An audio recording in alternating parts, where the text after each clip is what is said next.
Greyfalcon drew the next card, and Sylvia shifted impatiently, causing him to glance up at her.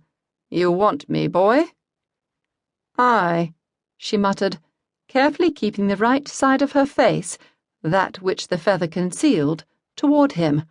"I've a message for ye, my lord."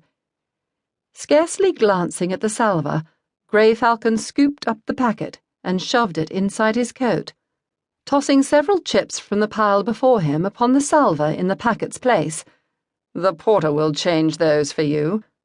"Thank ye, sir, but I'm to see ye open the packet," Sylvia muttered. Greyfalcon drew the next card without looking at it as, with a sigh, he extracted the packet once more from his coat, ripped it open, and dumped the contents, both sealed letter and folded note, onto the table. "You've seen. Now go." "You're to read at least the note, an it please ye, sir." A hint of desperation crept into her voice. He glanced at her then, but she kept her face carefully averted and breathed a small sigh of relief when he said nothing further and began to unfold the note.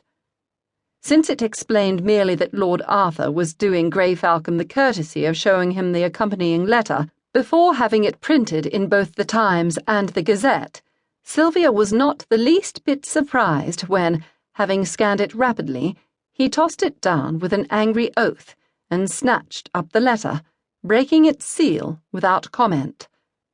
She watched him carefully now, determined to know his every thought by the changing display of expressions that flitted across his face.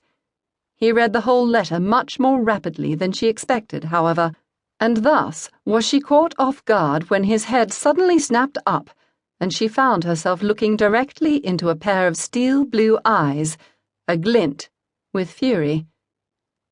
With an involuntary shiver of fear, Sylvia jerked a bow and began hastily to turn away, but Greyfalcon's hand shot out with even greater speed to clamp around her upper arm, none too gently.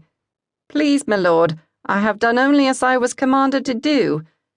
Again she muttered the words and kept her face averted, but she had glimpsed a fleeting look of astonishment in his eyes during that brief moment when her gaze had collided with his, and she very much feared that he had recognized her.